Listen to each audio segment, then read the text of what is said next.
conservative forces are not capable to change form of energy, they can change only state of energy.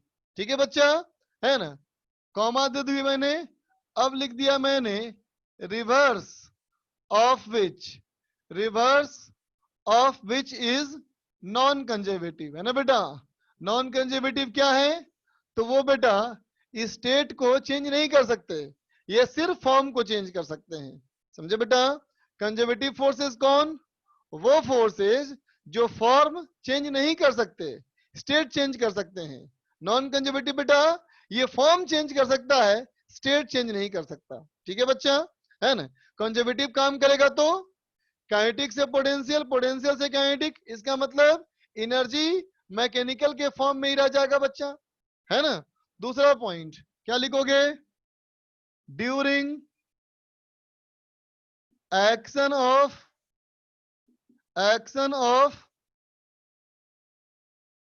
Conservative forces, conservative forces, है ना बेटा?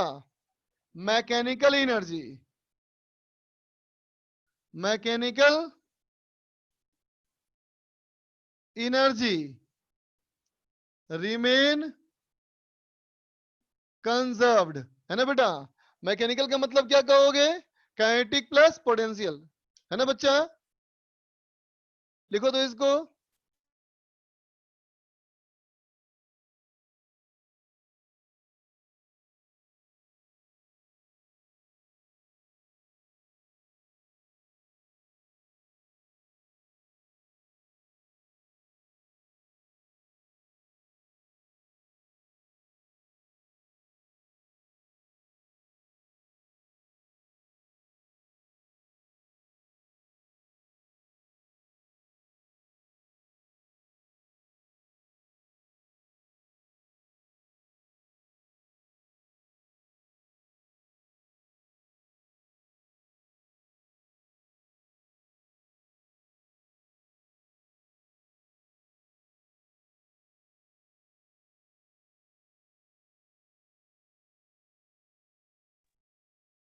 तो देख बेटा, during action of conservative forces mechanical energy remain conserved.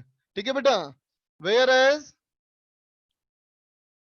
As non conservative forces, non conservative forces, है ना बेटा?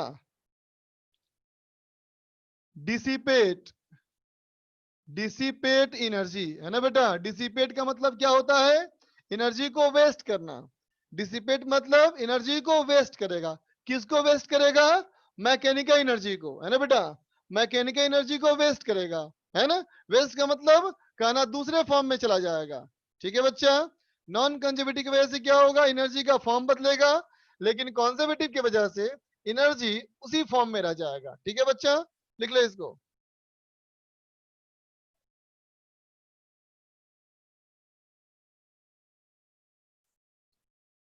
अजय नागर बोलो। सर अजय नागर। Sir her form of energy में मतलब कुछ काइनेटिक एनर्जी और कुछ पोटेंशियल एनर्जी स्टोर होता है। हाँ बच्चा, बिल्कुल सही बात। Okay sir.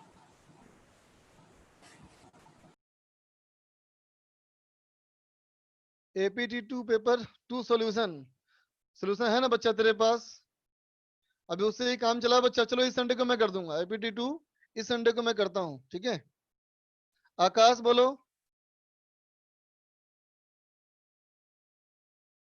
हाँ सर, बोल रहे थे सर कि सर डिस्कशन जो है सर नेक्स्ट क्लास में कर दीजिएगा सर, बहुत होमवर्क था अच्छा, आज नहीं कर पाया? सर। ठीक है, सर ओके थोड़ा। Okay okay okay okay, done done. ठीक है, चलो। Thank you sir so much. Ankesh hello बोलो बच्चा। सर सर, सेकंड वाला point, sir sir second potential वाला एनर्जी तो पॉइंट सर समझा दीजिएगा सर हमारा। ये वाला पॉइंट। जी sir, second sir second hello point. Sir sir दो, दो बच्चों का आवाज आ रहा है, कौन बोल रहा है अभी? सर मैं सर अंकेश बोल रहा हूँ आकाश। सर। सर आकाश को म्यूट कर दीजिए सर। आकाश को। Second point sir. चलो दोनों पॉइंट बताया था। ओके चलो। सर मुझे देखो बच्चा, दोनों पॉइंट कहा। कंजर्वेटिव फोर्स वो फोर्स है जिनकी क्षमता है कि वो एक ही स्टेट के दो फॉर्म को आपस में चेंज कर सकते हैं ना बच्चा। कहा था ना एनर्जी के दो स्टेट होते हैं बच्चा, और एनर्जी के बहुत सारे फॉर्म होते हैं ना। क्या कहा था मैंने, याद करो। मैंने कहा था बेटा कि टोटल एनर्जी, पहले इसको लिखो, इरेज करता हूं, इसको इरेज कर रहा हूं बच्चा, नहीं लिखे हो तो स्क्रीनशॉट ले लो।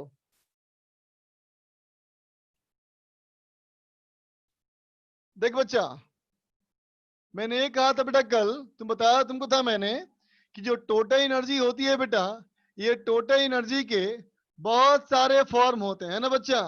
टोटल एनर्जी के बहुत सारे फॉर्म होते हैं, जैसे mechanical energy, electrical energy, thermal energy, nuclear energy, chemical energy, और बहुत सारे होते हैं बच्चा, ठीक है। और हर फॉर्म में दो तरह की energy, kinetic potential, kinetic potential, kinetic potential, है ना बच्चा। तो देखो कंजर्वेटिव फोर्सेस वो फोर्सेस हैं जो इसको इसमें चेंज कर सकते हैं, इसको इसमें चेंज कर सकते हैं, है ना बेटा। तो इससे इसमें करोगे तो ये तो पूरी एनर्जी सेम रह जाएगी ना बच्चा। इसका मतलब मैकेनिकल एनर्जी कंजर्व रहेगी, बोलो ठीक है ना बच्चा। लेकिन नॉन कंजर्वेटिव फोर्स जो है बच्चा, वो इसको इसमें चेंज नहीं करेगा, वो इसको इसमें चेंज करेगा, इसको इसमें, इसको इसमें। मतलब मैकेनिकल से थर्मल, थर्मल से मैकेनिकल, है ना बच्चा। अब बात समझ में आई अंकेश, अब बात समझ गए। Hello sir. हाँ बोलो सर पोटेंशियल एनर्जी को एक बार फिर से समझा दीजिए सर, एग्जांपल लेकर के, वो समझ में नहीं आया था। बेटा, पोटेंशियल एनर्जी मतलब एनर्जी होती है सिस्टम के सजावट की। जैसे कि देखो अभी मैंने डायग्राम में देखो, अभी देखो मेरे पास क्या है, दो काले कलम है और एक लाल कलम है ना बच्चा, देख रहे हो yes sir, Ankesh. Yes sir, yes sir. अगर मैं यहां से उठा करके यहां रख दूं तो सजावट बदली कि नहीं बदली। हाँ सर। तो सजावट बदलने से इसकी एनर्जी बदलेगी, सजावट की वजह जो एनर्जी है वो हमारा क्या है, पोटेंशियल एनर्जी है। बात समझ में आया, ओके सर। ठीक है। लेकिन देखो बेटा अगर ये सजावट है तो अगर मैं इसको यहां कर दूं और इसको यहां कर दूं तो सजावट बदला क्या, नो सर। नहीं ना, तो कहेंगे इसमें नहीं हुआ वर्क, इसमें चेंज नहीं किया पोटेंशियल एनर्जी। तो सिस्टम की एक दूसरे के रेस्पेक्ट में जितने उसमें मेंबर हों, सिस्टम के मेंबर्स के आपस की सजावट से एनर्जी को हम बोलते हैं पोटेंशियल एनर्जी। समझ गए। सर एक और था सर। क्या बोलो। सर वो टेलीग्राम ग्रुप से रिलेटेड कुछ था सर। टेलीग्राम ग्रुप से क्या चाहिए था, तो उसे उससे रिलेटेड एक कंप्लेन था सर। क्या बोलो। सर एक प्रतीक त्रिपाठी नाम का एक लड़का है सर, वो बेकार बेकार चीजें भेजते रहता है सर टेलीग्राम ग्रुप में, आप खुद देख लीजिए। ठीक है मैं देख लूंगा आज, ठीक है, और सर हटा भी दूंगा अगर होगा तो उसको। सर प्रतीक त्रिपाठी। ओके बच्चा।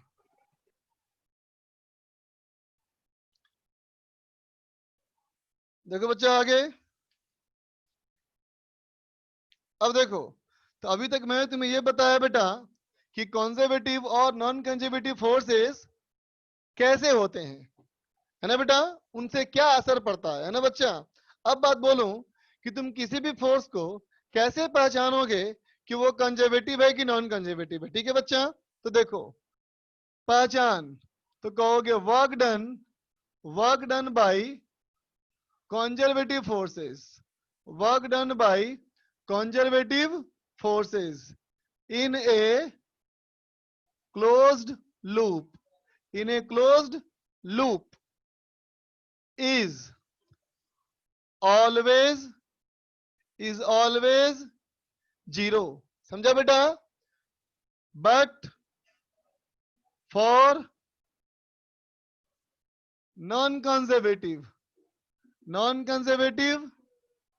it is नॉन जीरो, समझा बेटा। क्लोज लूप का मतलब जहां से चले वहीं वापस आ गए, है ना बेटा। अगर टोटल वर्क डन जीरो है बेटा, इसका मतलब कंजर्वेटिव फोर्स है, और टोटल वर्क डन जीरो नहीं है इसका मतलब नॉन कंजर्वेटिव है, ठीक है बच्चा। आगे देखो, और इसी कॉन्सेप्ट को एक और तरीके से कहा जाता है, क्या कहा जाता है देखो, work done by conservative forces, work done by conservative forces are path independent, है ना बेटा।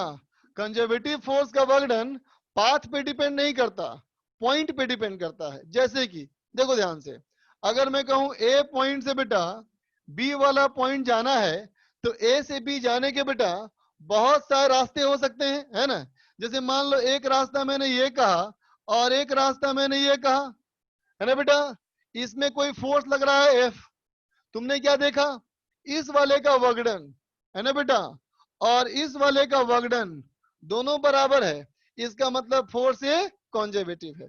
ठीक है बच्चा, नहीं तो नॉन कंजर्वेटिव है। समझ गए बच्चा, ठीक है। अब देखो बच्चा, सुना ध्यान से, अगर दोनों वर्क डन बराबर है बेटा तो कंजर्वेटिव है। ठीक है, बात समझ गया।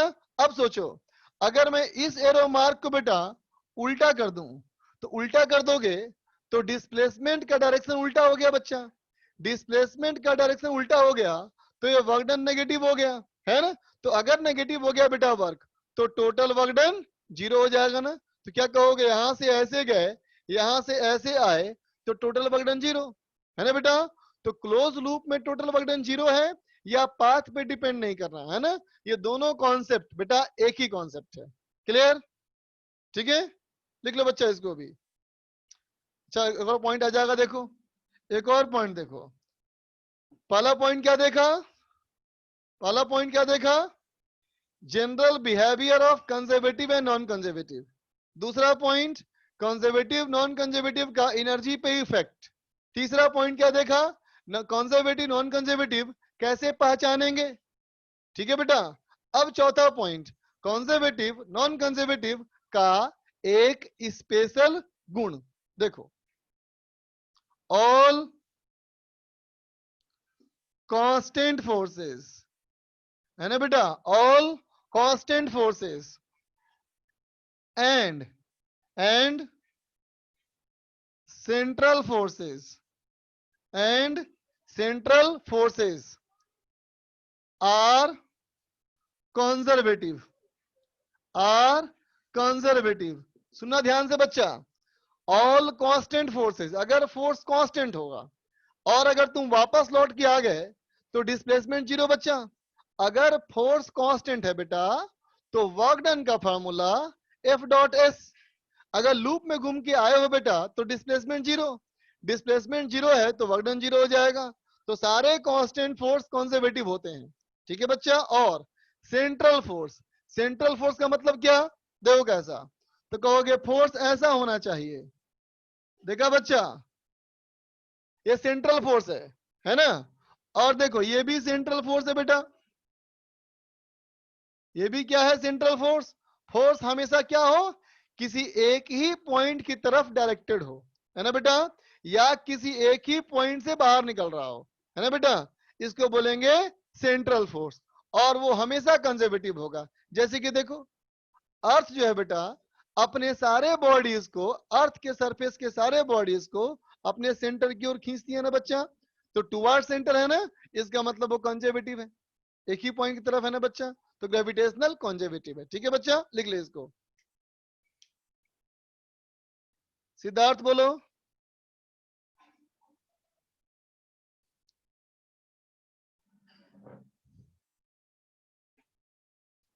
सिद्धार्थ बोलो। सर हो गया सर, पिछले पॉइंट्स में डाउट था सर, वो हो गया क्लियर। ओके, संस्कार यस सर। कोई डाउट बच्चा। Yes sir. सर मुझे एक डाउट था कि अगर किसी पार्टिकल को अगर स्पेस में फेंकेंगे तो सर वो कभी रुकेगा ही नहीं, तो फिर उसका वर्क डन कैसे कैलकुलेट होगा। तो बेटा जब रुकेगा ही नहीं, उसकी वेलोसिटी बदलेगी ही नहीं, तो वर्क डन 0 है ना। Oh sir, yes sir, force, yes sir. Kartik yes sir, good evening बोलो। सर। में से WEP के क्वेश्चन बनते ही नहीं है। तुम क्लास मिस किया है क्या, नो सर। क्लास मिस किया, सवाल नहीं बनते तो हो ही नहीं सकता, संभव ही नहीं है। तो वीडियो लेक्चर फिर से वापस एक बार देख। यस सर, नेटवर्क प्रॉब्लम आ गया था सर बीच में। और जितना मैंने करवाए हैं एग्जाम्पल, उन सारे एग्जाम्पल को साथ साथ करो। Yes sir. हो जाएगा फिर अपने आप ठीक। Thank you sir. ओके बच्चा। HP नहीं बात करूंगा तुमसे, नाम सही नहीं होगा तो बात नहीं। Rishabh, yes sir, hello. बोलो बच्चा। यस सर, मुझे पूछना था सर, जैसे अलग अलग तरह की एनर्जी होती है, थर्मल एनर्जी भी होती है, तो थर्मल हाँ एनर्जी के अंदर भी काइनेटिक और पोटेंशियल एनर्जी होती है। हाँ बोलेंगे बच्चा, बिल्कुल बोलेंगे। हालांकि वहाँ काइनेटिक एनर्जी और पोटेंशियल एनर्जी के हम अलग अलग नाम देंगे, है ना, ओके। लेकिन काइनेटिक पोटेंशियल एनर्जी जैसी ही कोई चीज हो गई, समझिए। Yes sir. हाँ ओके सर, धन्यवाद। ओके बच्चा।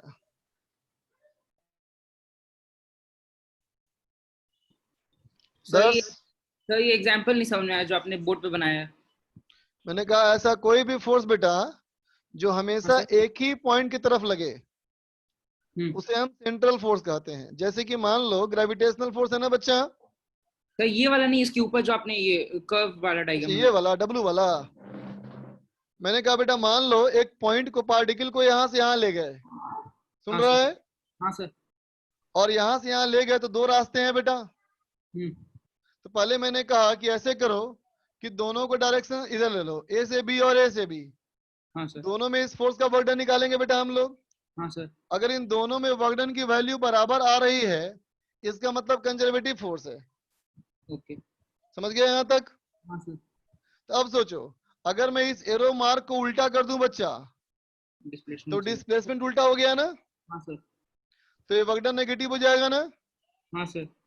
तो अब यहाँ से जाओ ऐसे और ऐसे वापस आओ, टोटल कितना वर्क डन? 0।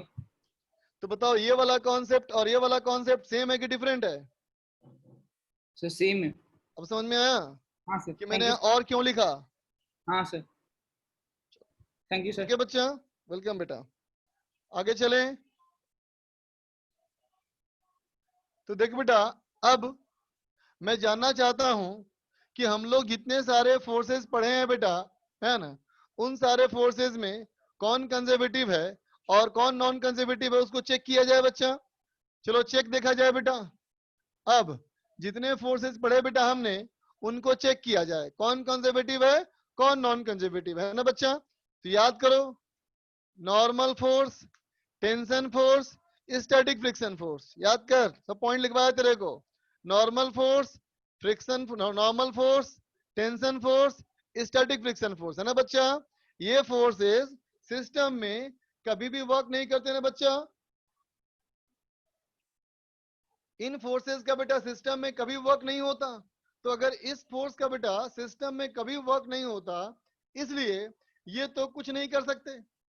भाई कोई वर्क करेगा तब ना कुछ होगा बेटा, ये तो वर्क ही नहीं करते, है ना। तो tension force, normal force, friction force, static friction force, कोई पूछे कि ये कैसा है, कंजर्वेटिव है कि नॉन कंजर्वेटिव है, तो कहना ये बकवास है, ना ये कंजर्वेटिव है ना ही नॉन कंजर्वेटिव है, क्योंकि ये वर्क ही नहीं करता, ये कुछ नहीं कर सकता, है ना।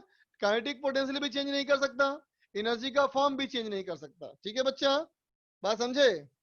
ठीक है, अब चलो बाकी की बात करें।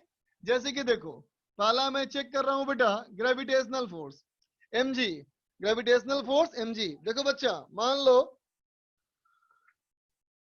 अगर मैं कहूं बेटा एक मास m ले लो, एक मास m ले लो, इस मास को पहले ऊपर ले जाओ a से b और फिर b से a वापस आ जाओ, तो ये क्या हो गया? हो गया ना क्लोज लूप, जहां से चले वहीं वापस आ गया बच्चा, है ना। अब देखते हैं कि टोटल वर्क डन कितना है।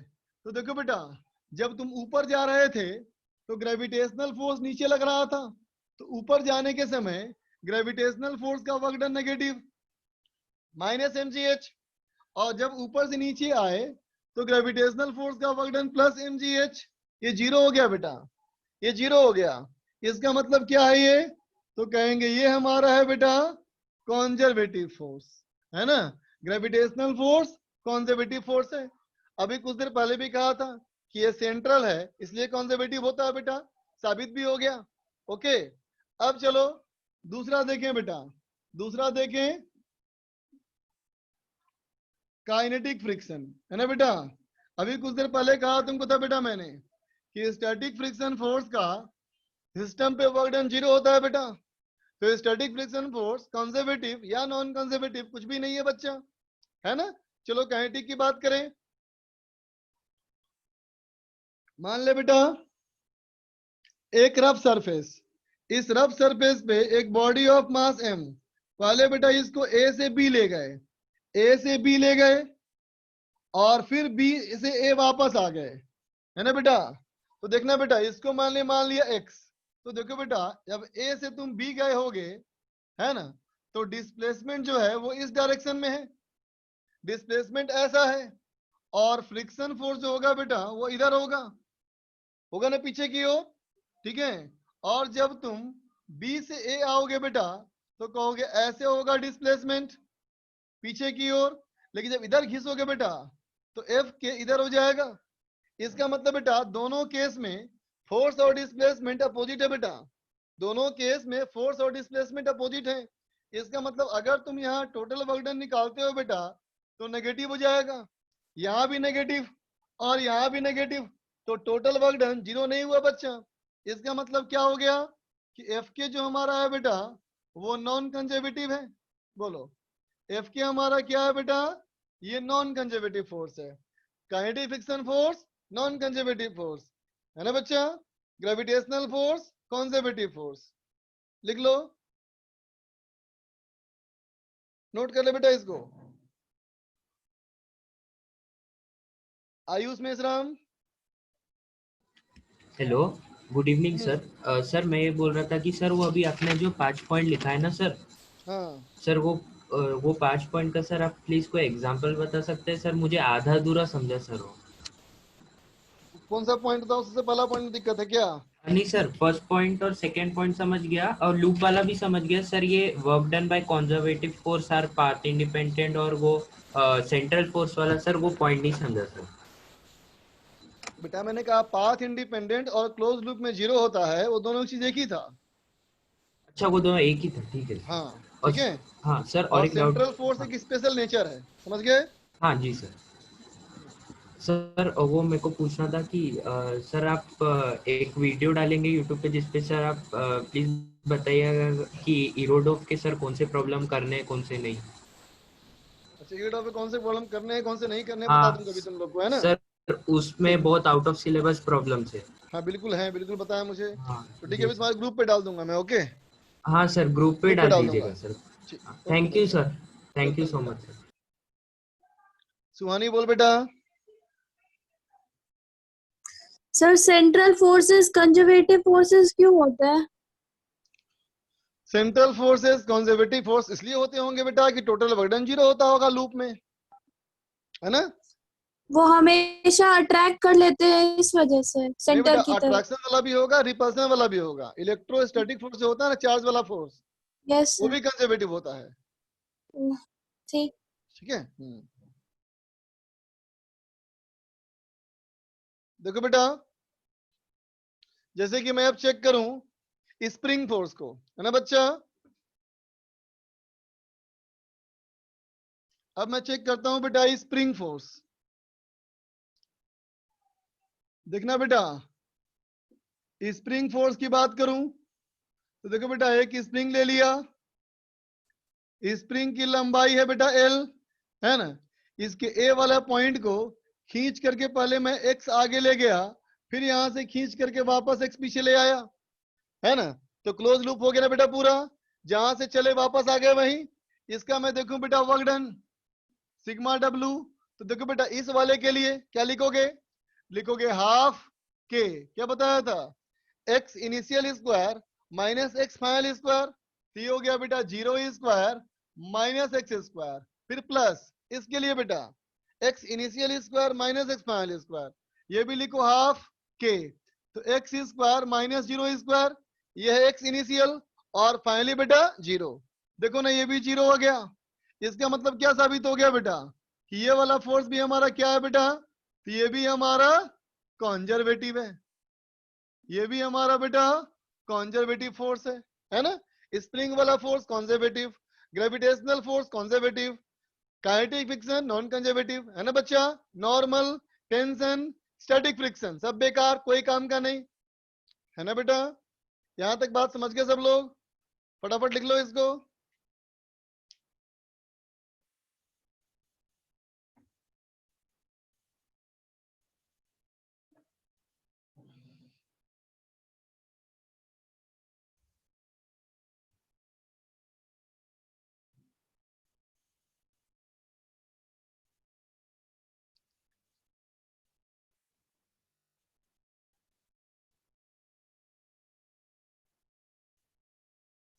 लिख लो बच्चा।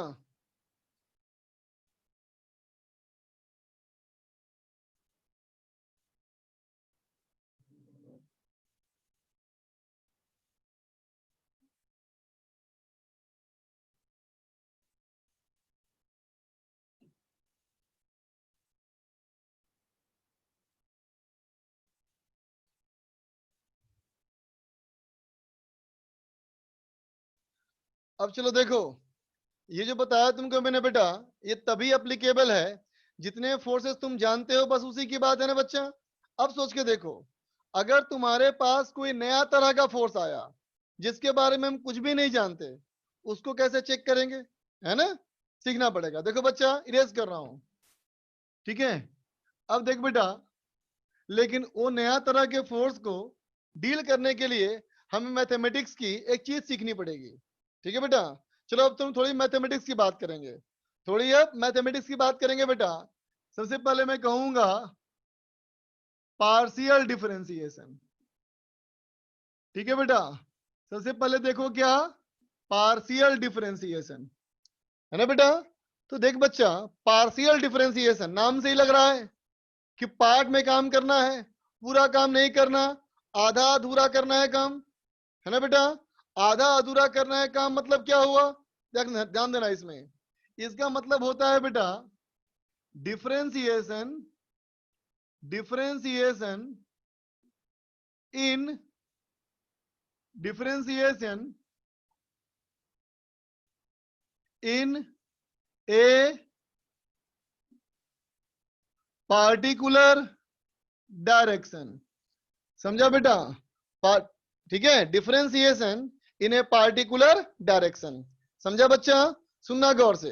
जैसे कि मान लो, अगर मैं कहूं तुम्हें कि if P is equal to X into Y, मान ले कहो P बराबर क्या है बेटा, x इंटू वाई है, ठीक है। तो जो तुम पहले पढ़े हो डिफरेंशिएशन, है ना, वो क्या पढ़े हो, वो तुम पढ़े हो बेटा कंप्लीट डिफरेंशिएशन। जो पहले पढ़े हो बेटा वो क्या है, कंप्लीट डिफरेंशिएशन है, ठीक है ना।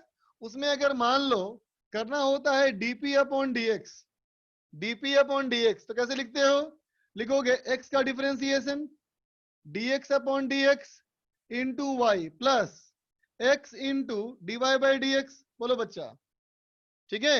dx by dx into Y plus x into dy by, क्या था बेटा ये था complete differentiation product rule of differentiation. तो कितना हो गया आंसर, तो कहोगे 1 into Y, Y plus X dy by dx, है ना बच्चा, ठीक है बेटा। अब समझो पार्शियल डिफरेंशिएशन का मैं तुमको एग्जांपल दे रहा हूं। अब देख बच्चा, पार्शियल डिफरेंशिएशन, तो देख बच्चा पार्शियल डिफरेंशिएशन क्या होता है, ठीक है। अब देखना, जब मैं लिखूंगा बेटा अब del P upon del X, ठीक है, डिफरेंशिएशन ऐसे लिखा जाएगा और पार्शियल डिफरेंशिएशन ऐसे लिखा जाएगा। डेल इसको पढ़ेंगे, डेल पढ़ेंगे बेटा इसको, है ना बेटा, del P upon del X, है ना बेटा, del P upon del X, ठीक है। इसका मतलब क्या हुआ, तो इसका मतलब हुआ बेटा, इसका मतलब हुआ कि डिफरेंशिएशन, डिफरेंशिएशन इन एक्स डायरेक्शन, समझा बेटा। डिफरेंशिएशन किधर करना है, हम लोग को एक्स के डायरेक्शन में करना है बेटा डिफरेंशिएट, ठीक है। अब समझो, अगर तुम एक्स के डायरेक्शन में मूव करोगे, जैसे मान लो अगर मैं कहूं बेटा ये एक्स वाई एक्सिस है, तो अगर बताओ तुम एक्स के डायरेक्शन में मूव करोगे तो वाई वाला हाइट तो कांस्टेंट रहेगा ना। जब ऐसे मूव करोगे बेटा तो वाई हमारा रहेगा ना कांस्टेंट, बोलो वाई हमारा कांस्टेंट रहेगा ना बच्चा, समझ गए बात को, है ना। इसका मतलब अगर हम डिफरेंशिएशन इन एक्स डायरेक्शन करेंगे बच्चा, इसका मतलब ये हुआ कि y विल बी कांस्टेंट, है ना बेटा। इसमें y क्या माना जाएगा, कांस्टेंट माना जाएगा, समझ गए, ठीक है। मतलब x के रेस्पेक्ट में करेंगे तो y कांस्टेंट और y के रेस्पेक्ट में करेंगे तो x कांस्टेंट, ठीक है बच्चा। तो del p upon del x क्या हो गया देखो, तो कहोगे del p upon del x equal to, ध्यान देना बेटा, हम मानेंगे बेटा y कांस्टेंट, हम मानेंगे y कांस्टेंट, तो y अगर हो गया बेटा कांस्टेंट तो y तो वैसे ही रह गया y, और x का डिफरेंशिएशन 1, तो आंसर हो गया y। बात समझे बेटा, आंसर क्या हो गया, ओनली y। ठीक है बच्चा, अब सोचो, अब कहोगे del p upon del y, तो ये क्या है बेटा, तो कहोगे ये हुआ डिफरेंशिएशन इन y डायरेक्शन, है ना बेटा। तो अगर तुम y के पैरेलल जाओगे बेटा तो x रहेगा कांस्टेंट, मतलब इसमें क्या होगा बेटा, तो कहोगे x विल बी कांस्टेंट, है ना बेटा, x विल बी कांस्टेंट। ठीक है बच्चा, तो अगर x हमारा कांस्टेंट माना जाएगा, इसमें x माना जाएगा बेटा कांस्टेंट, तो अगर तुम लिखोगे बेटा del p upon del y, तो क्या हो गया, x हो गया बेटा कांस्टेंट, वैसे रह गया, y का डिफरेंशिएशन 1, तो is equal to x only. समझ में आ गया बेटा बात। भाई कंप्लीट डिफरेंशिएशन मतलब तुम्हें अगर x के रेस्पेक्ट में करना है बेटा डिफरेंशिएट, है ना, ठीक है, तो बाकी सारे वेरिएबल भी काउंट करने पड़ेंगे। ये कंप्लीट डिफरेंशिएशन। पार्शियल मतलब जिसके रेस्पेक्ट में कहा जाए सिर्फ उसी को मानेंगे वेरिएबल, बाकी सब मानेंगे कांस्टेंट। ठीक है बेटा, लिख ले फटाफट इसको, जल्दी लिखो। रौनक बोलो। सर आपने लास्ट क्लास में मतलब से होमवर्क क्या दिया था, वो वर्क एनर्जी वाला कहाँ वो तो तक मुझे दिया भी याद होमवर्क? नहीं बच्चा, वो तो मुझे भी याद नहीं। सर एक बार किसी से पूछ के बताइए ना। क्या फायदा, वो करेंगे डिस्कस, अपने आप समझ जाओगे, है ना। आलोक शुक्ला। Hello sir. बोलो बेटा। सर आपने पढ़ाया था कि टेंशन सिस्टम में वर्क डन 0 देता है। हाँ, लिखवाया था ना पॉइंट मैंने पहले जब पढ़ाया था, work done by on A system. Yes sir, tension का वर्क डन 0 रहता है। सर तो उसका वर्क डन अगर 0 है तो सर वो कंजर्वेटिव फोर्स हुआ ना। नहीं मानेंगे ना उसको, कुछ मानना ही बेकार है, तो निकम्मा फोर्स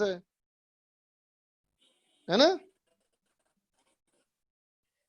समझो फोर्स जो है 3 तरह का, एक लायक, एक नालायक और एक निकम्मा, है ना बेटा। लायक जो है वो कंजर्वेटिव है, नालायक नॉन कंजर्वेटिव है, और निकम्मा फोर्स कौन है, टेंशन, नॉर्मल और स्टैटिक फ्रिक्शन। समझ गए? Yes sir. Yes sir. Pankaj बोलो। No doubt sir. ओके बच्चा, अब चल देख बेटा, मैथमेटिक्स की ही एक और चीज, इसको कहा जाएगा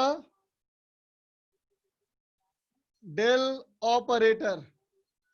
डेल ऑप, इसका नाम क्या है, इसका नाम है डेल। ठीक है बच्चा, क्या पढ़ोगे, डेल ऑपरेटर, डेल ऑपरेटर। ठीक है बेटा, अब समझ, ऑपरेटर है बेटा, ये कोई क्वांटिटी नहीं है, जैसे वेलोसिटी, एक्सेलरेशन, फोर्स, मोमेंटम, ये सब क्या है, क्वांटिटी है बच्चा। ये क्या है, ऑपरेटर। ऑपरेटर मतलब जैसे कि positive sign, plus sign, minus sign, multiplication, division, log, ये सब क्या है बेटा, ऑपरेटर है ना। ऑपरेटर का अकेले कोई मीनिंग नहीं है ना। जब किसी क्वांटिटी के साथ वो लगेगा तब वहां कुछ मतलब होगा उसका, है ना बच्चा। जैसे अकेले प्लस का कोई मतलब नहीं, लेकिन +2 कहें तो मीनिंगलेस हो गया, है ना बच्चा। अकेले लॉग का कोई मतलब नहीं, लेकिन log 3 बोल दूं तो मतलब हो गया इसका, है ना बच्चा। अब देखो, तो डेल ऑपरेटर किसको बोलते हैं, डेल ऑपरेटर बोलते हैं बेटा इसको, देखो देखो, del upon del X I cap plus del upon del Y J cap plus del upon del Z K cap. ठीक है, partial differentiation with respect to X I cap, partial with Y J cap, partial with Z K cap. ठीक है बच्चा, ये क्या है, del operator. समझा बेटा, है ना। ये पढ़ना है बेटा हायर मैथमेटिक्स में, है ना। लेकिन इससे हम लोग सीखेंगे ना बच्चा, तो हमारा काम बहुत फास्ट हो जाएगा। तो देखो बच्चा, ये हमारा क्या है, डेल ऑपरेटर। ठीक है बच्चा। अब कहेंगे इफ ए वेक्टर है ना बेटा, अगर मान लो कोई भी एक वेक्टर है ना बच्चा। ठीक है बेटा, एक मिनट रुक जाओ।